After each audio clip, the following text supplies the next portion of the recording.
네, 안녕하세요. 산타한 제이선입니다. 등산을 하다 보면은 가장 힘든 것 중에 하나가 교통편을 마련하는 것입니다. 도심에 위치한 코스가 아니면 대중교통이 없는 경우도 많고요. 대중교통이 있다고 하더라도 그 시간이 굉장히 오래 걸리는 경우가 많습니다. 그렇다고 택시를 이용하기에는 비용적 부담이 심하고요.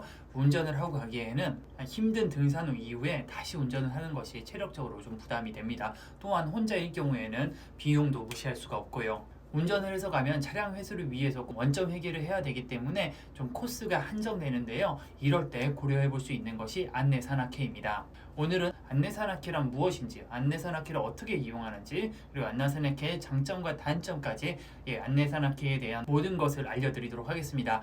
안내산악회란 운영자가 산행 코스와 집결 일시, 산행 요금, 그리고 출발 장소를 공지하고 이용자에게는 집합 장소에서 들머리까지의 차편, 그리고 날머리에서부터 다시 집합 장소에까지 차편을 제공을 하는 겁니다. 이용자 입장에서는 코스와 시간, 장소를 보고서 이용을 하고 싶을 경우 입금과 신청을 하고요. 차편만 이용하신다고 생각을 하시면 될 것 같습니다. 이렇게만 말씀드리면 기존의 친목산악회와 차이점을 못 느끼실 수도 있는데요. 안내산악회는 모르는 사람들끼리 가기 때문에 친목산악회에서 주로 하는 자기소개라든지 혹은 대화 같은 것은 없습니다. 인솔자가 있어서 간단하게 산행 코스 설명 정도 해주고요. 같이 안내산악회를 간 일행이 아니라고 하면은 다른 사람들과 대화는 하지 않고 버스만 같이 이용한다고 생각하시면 될 것 같습니다. 가장 많은 안내산악회가 있는 서울 기준으로 좀 설명을 해드리면요. 서울에는 한 10여 개의 안내산악회가 있는 걸로 알고 있고요. 집합 장소는 보통 고속도로 진출입이 편한 양재와 사당에서 많이들 출발을 합니다. 그 외에도 산악회별 출발지와 가는 경로에 따라서 직결지가 추가되는 경우가 있고요.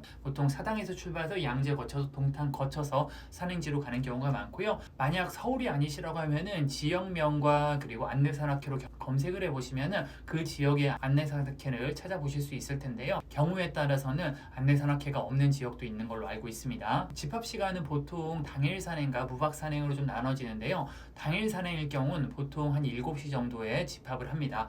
무박 산행일 경우에는 밤 12시쯤에 집합 장소에 모여서 산행지까지 이동을 한 다음 새벽 3시나 4시쯤에 등산을 시작하는데요. 무박 산행의 경우에는 보통 산행 거리가 15km 이상 좀 시간이 오래 걸리는 경우에 무박 산행으로 진행하고 있습니다. 가장 중요한 요금은요. 산행지까지의 거리와 28인승이냐 45인승이냐에 따라서 조금씩 다른데요. 보통 대중교통보다도 훨씬 더 저렴한 장점이 있습니다. 예를 들어 설명해 드리자면요. 서울 기준으로 서울에서 중산리까지 가서 산행을 한 이후에 백무동에서 다시 서울까지 오는 경우 28인승의 경우에는 약 42,000원 정도 하고요. 45인승인 경우에는 32,000원 정도 합니다. 서울에서 백무동까지 가는 28인승 버스가 직행이 아님에도 불구하고 편도 32,000원이란 걸 고려하면은요. 요금이 굉장히 저렴한 걸 아실 수가 있을 겁니다. 네, 이용 방법을 좀 설명을 해드리자면은요. 보통 안내산악회는 네이버 카페나 다음 카페를 통해서 운영이 되고 있습니다. 이런 식으로 운영되는 안내산악회가 10개가 넘기 때문에 모든 일정을 다 확인하는 것이 꽤 쉽지는 않은데요. 다행스럽게도 산행 일정을 다 모아놓은 사이트가 있습니다. 네이버 카페에서 산행 모아라고 검색을 하시면 되고요. 동영상 설명란에 링크를 걸어 놓도록 하겠습니다. 산행 모아라는 사이트에 들어가 보시면은 산행 날짜, 간단한 산행 코스, 그리고 산악회 명이 되어 있고요. 그 링크가 걸려져 있어서 링크를 클릭하고 들어가 보시면은 산행에 대해서 자세하게 설명이 되어 있습니다.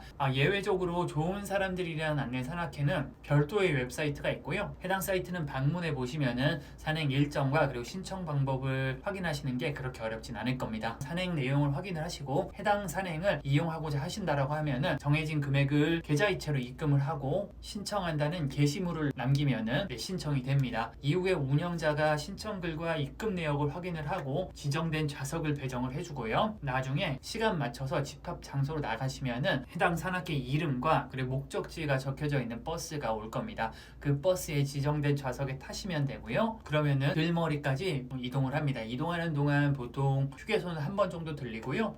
이동 중에 인솔자가 간단하게 코스 설명을 한번 해줍니다. 그리고 버스 출발 시간을 알려줍니다. 그럼 버스 출발 시간까지 버스가 대기하고 있는 곳까지 도착을 해야 되고요. 이후에 지정된 곳에 타시면은 서울로 돌아오게 됩니다. 이렇게 제가 안내산악회의 특징과 그리고 이용 방법까지 좀 설명을 해드렸는데요. 그럼 이런 안내산악회의 장점은 무엇인가 라고 하면요. 가장 큰 장점은 압도적인 가격과 이동 시간입니다. 일단 이전에 말씀드린 것처럼 가격 자체가 대중교통 가격에 싸면은 절반, 비싸도 한 3분의 2 가격 정도밖에 되지 않기 때문에 굉장히 저렴한 편이고요. 뿐만 아니라 대중교통을 이용하는 것에 비하면은 들머리까지 바로 가기 때문에 이동 시간이 굉장히 세이브가 됩니다. 또한 주말의 경우 산행을 마치고 서울로 올라올 때 차가 막히는 경우가 많은데요. 안내산악회는 버스이기 때문에 버스 전용 차선을 통해서 비교적 빠르게 서울로 복귀할 수가 있습니다.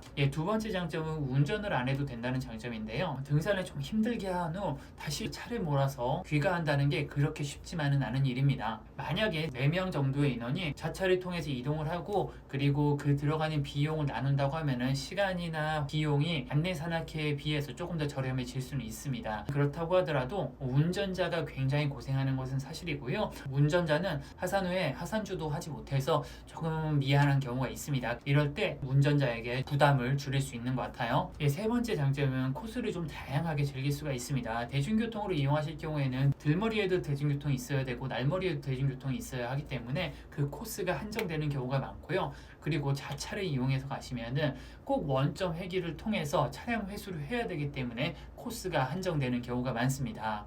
하지만 안내산악회는 들머리에 사람들을 내려주고서 날머리에서 기다리고 있기 때문에 꼭 원점 회기 코스가 아니어도 되고요. 들머리와 날머리에 대중교통이 없어도 가능합니다. 또한 안내산악회에서 올리는 코스는 보통 등산객들이 선호하는 코스를 올리는 경우가 많습니다. 그렇기 때문에 산행 코스를 잘 모르시는 분들도 만약 어디를 가야 될지 모를 때 한번 신청해 보시는 것도 좋은 방법입니다. 다만 이건 어떻게 보면은 단점일 수 있는데요. 자신만의 코스를 짤 수가 없기 때문에 어떤 분들은 단점이라고 생각하시는 분들도 좀 있는 것 같습니다. 안내산악회가 이런 장점을 가지고 있는데 장점만 있느냐? 사실 그렇지는 않습니다. 단점도 꽤 많은 편이고요. 다만 먼저 좀 말씀드리고 싶은 것은 안내산악회 단점 대부분은 안내산악회가 굉장히 영세하다 보니 아직 시스템이 제대로 구축되지 않아서 발생하는 경우가 많습니다. 그런 점 참고하셔서 들어주시길 바라겠습니다. 안내산악회의 가장 큰 단점은 산행 시간이 제한되어 있다는 점입니다. 보통 친목산악회의 경우에는 다 아는 사람들이고 다 친구이고 동호 회원들이기 때문에 어떤 사람들이 무슨 일이 생겼다 혹은 좀 체력이 안 좋아 늦어진다고 하더라도 끝까지 기다려줍니다. 하지만은 안내산악회는 그렇지 않습니다. 한 명을 기다린다고 하는 것은 나머지 40명에게 굉장한 피해가 될 수 있기 때문에 보통 10분 이상 잘 안 기다려주고요. 만약 너무 늦어진다 그러면은 그 사람 없이 버스가 출발해 버립니다. 처음 이용하시는 분들은 이 부분이 가장 큰 진입 장벽이 될 것 같습니다. 시간을 못 맞춰 버림받으면 어떡하지 라는 걱정이 드는 것이 사실일 텐데요. 하지만 시간을 그렇게 촉박하게 주는 편은 아닙니다. 종주 코스를 제외하고는 평균적인 등산 속도를 가지고 있다라고 하면은 완주할 만한 시간을 주는 경우가 많습니다. 산악회마다 좀 다르겠지만은 예를 들어서 좀 말씀을 드리자고 하면은요.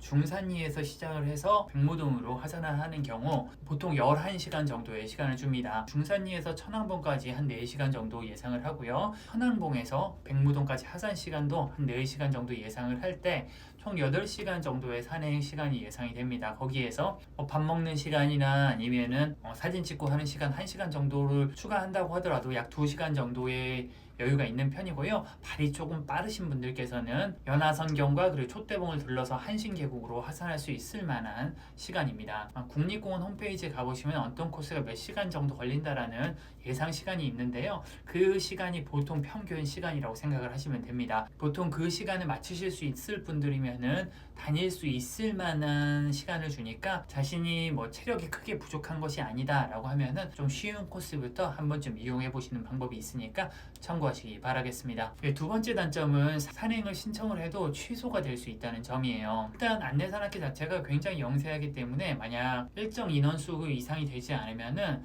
산행을 가면은 오히려 손해가 나는 구조입니다. 영세한 업체이기 때문에 이런 손해를 안고서 매번 버스를 출발시킬 수가 없는 상황이고요. 그렇기 때문에 신청을 했다고 하더라도 산행 며칠 전에 틈틈이 들어가셔서 산행이 취소가 되진 않았는지 혹은 출발이 확정됐는지 이런 것들을 확인을 하시는 게 필요합니다. 참고로 이거는 산악회에 따라서 좀 취소가 잘 되는 데가 있고 그리고 비교적 좀 이용객이 많아서 취소가 좀 덜 되는 데가 있고 이렇긴 하거든요. 저도 많은 곳을 이용해 본 것은 아니어갖고 어디가 좀 취소가 안 되고 이런 것들을 설명 못 해드린 점 양해 부탁드립니다.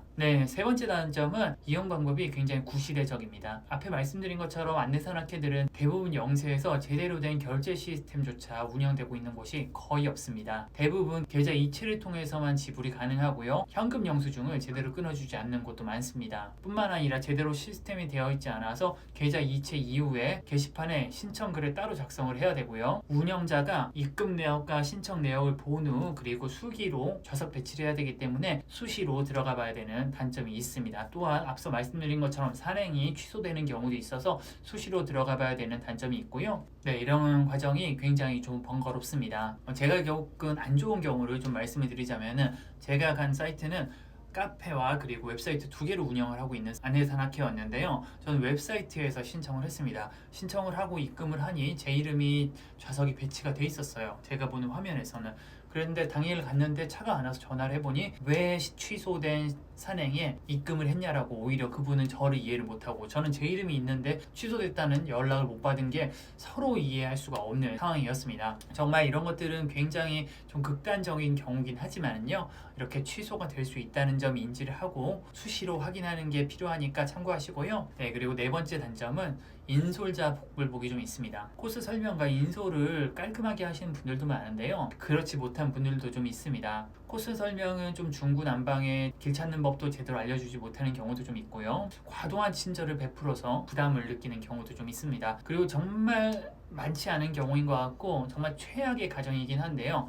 저 같은 경우는 인솔자가 입장료가 있다라고 해서 버스에서 입장료를 주었는데 알고 보니 해당 코스는 입장료가 없어서 아무래도 인솔자가 슈킹한 것이 아닌가 추측하는 경우가 한 번 있었습니다. 가야산 만물산 코스였는데요. 입장료가 있어서 버스 안에서 미리 걷는다고 말해갖고 의심 없이 줬더니 알고 보니 해당 코스는 입장료가 없었던 경우가 있었는데요. 정말 이런 경우는 정말 최악의 경우이긴 하지만은 거의 발생하지 않는 일이고요. 아쉽게도 이것이 시스템이 제대로 갖춰져 있지 않아서 인솔자 교육이 아무래도 제대로 되지 않아서 발생한 일인 것 같으니까 너무 극단적인 경우지만 이런 경우가 있었다는 것도 참고하시면 좋을 것 같습니다. 네, 마지막은 동행 복불복입니다. 아무래도 밀폐된 공간에서 짧게는 한 5시간, 길게는 8시간씩 모르는 사람과 같이 있어야 되기 때문에 만약에 자신의 근처에 자신과 성향이 맞지 않은 사람들이 같이 앉는다라고 하면 조금 불편할 수가 있는데요. 예를 들자면은 버스 안에서 마스크를 벗는 행위, 그리고 냄새나는 음식을 먹는 행위, 신발을 벗어서 발냄새가 나는 경우,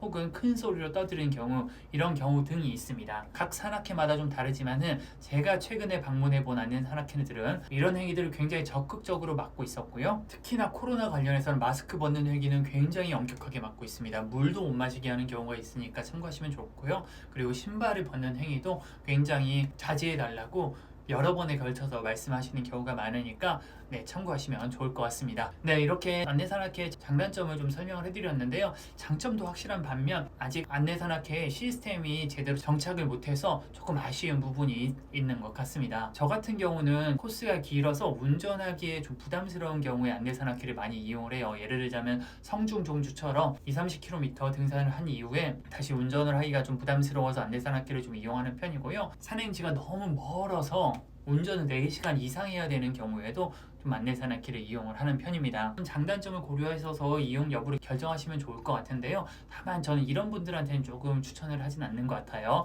첫 번째로 좀 산행 속도가 느리거나 혹은 산행을 굉장히 여유롭게 하시는 분들한테는 조금 안 맞는 것 같습니다. 여유롭게 산행을 즐기는 편인데 산행 시간이 딱 정해져 있다 보니까 그 시간 안에 들어가야 되는 것이 그분들에게는 오히려 좀 불편할 수가 있어서 이렇게 좀 여유롭게 산행하시는 분들에게는 좀 추천하지 않는 것 같고요. 두 번째로 좀 주변 사람들에게 좀 쉽게 스트레스 받는 분들은 저는 좀 추천하지 않습니다. 왜냐하면은 아무래도 모르는 사람과 짧게는 5시간, 길게는 8시간 같이 있어야 되는데 이런 상황에서 쉽게 스트레스를 받는 분이시라고 하면은 안내산악회가 좀 적합하지 않은 것 같으니까 참고하셔서 이용 여부를 결정하시면 될 것 같습니다. 네, 제가 이렇게 안내산악회란 무엇인지, 안내산악회 이용 방법, 그리고 장단점, 그리고 어떤 분들에겐 추천하지 않는지 이런 것들을 좀 간단하게 설명해 드렸는데요. 단점만 극복할 수 있다라고 하면은 시간이나 비용적인 측면에 있어서 굉장히 편리한 시스템이니까요. 만약 관심이 있으시다라고 하면은 한번 이용해 보시길 바라겠습니다. 끝까지 시청해 주신 분들 모두 감사하고요. 도움이 되셨다라고 하면 구독과 좋아요도 부탁드리겠습니다.